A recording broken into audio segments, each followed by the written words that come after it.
егер жаңбыр жауып тұратын болса, әрине біз оның неге жауатынын түсіндіруге тырысамыз. Ал енді мысалы адамның түрлі эмоциялық күйлерге түсетін болса, біз оның себебін түсіндіре алмаймыз. Себебі оған тәжірибе жасау қиындық тудырады. Әрине ғылымның өзге де функциялары бар. Ол болжау функциясы. Яғни ғылым біз түсіндіру үшін қолданатын гипотезалар мен теориялар арқылы жүзеге асады.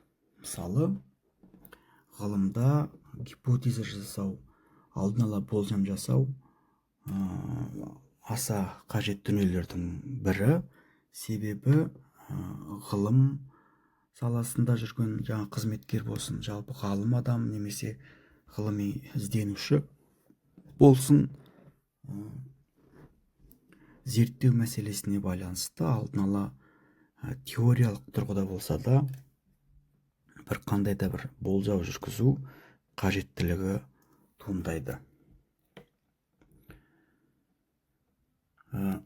Мысалы, жалпы табиғи құбылыстардың ішінде біз мысалы айды алып қарайтын болсақ, ай 1000 жылдан кейін ол қандай болатынын біз айта аламыз. Себебі ол сан ғасырлар, 1000 жылдықтар бойы өзгеріске ұшыраған жоқ. Сондай бір өзгеріске ұшыраған жоқ. Сондықтан біз ол туралы болжам жасай аламыз.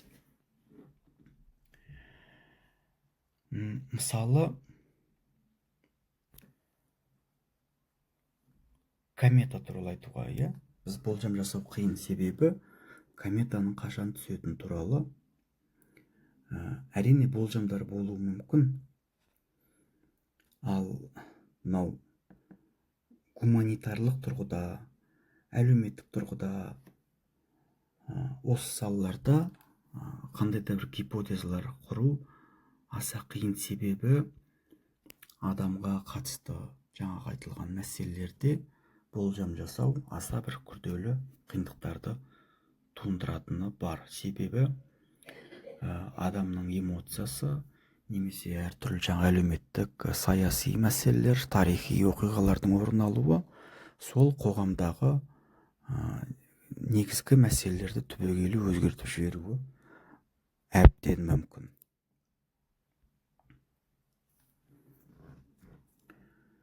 Сонымен ғылым әлем туралы білім жүйесі ретінде ғана емес, тіпті белгілі бір құрал ретінде ғана емес, адам әлемінің жан-жақты бейнесі ретінде де қабылдана бастады, және бұл бір әлемнің картинасы ретінде қабылданды. Себебі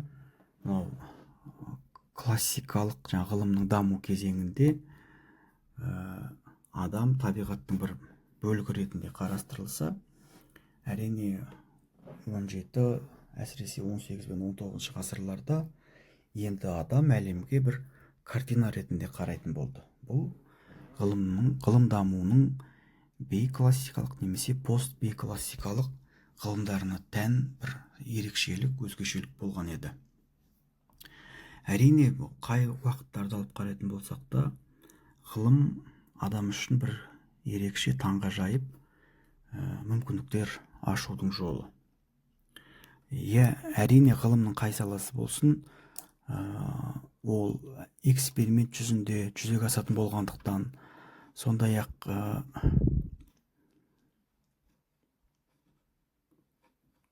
тәжірибе арқылы, яғни жүзеге асатын болғандықтан, ол бір қолданбалы сипатқа ие.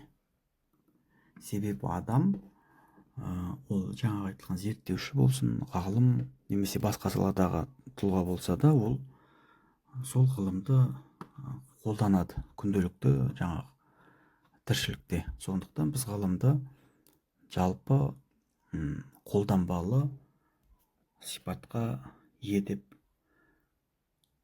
әбден айта аламыз. Ғылым әрине адам баласының іс-әрекеті нәтижесінде керемет үлкен жетістіктерге жете бастады.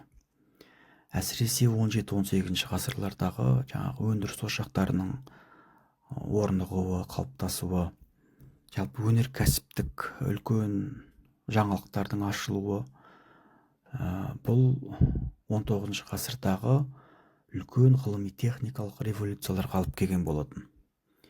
Енді әлемді түсінудің рационалды теориясының элементтері ежелгі дәуірде бір айтарлықтай көрініске, бір сипатқа ие болғанымен, олардың нақты дамуы философия тарихының және онымен байланысты ғылыми тарихының негізгі сюжеттерінің бірін құрайтынын естен шығармағанымыз абзал. Демек, ғылымның тағы бір функциясы анықталады. Бұл өндіруші күш ретінде ғылым 19 ғасырдың ортасында өнеркәсіптік революцияға байланысты өзін тағы бір дәлелдеп көрсетті.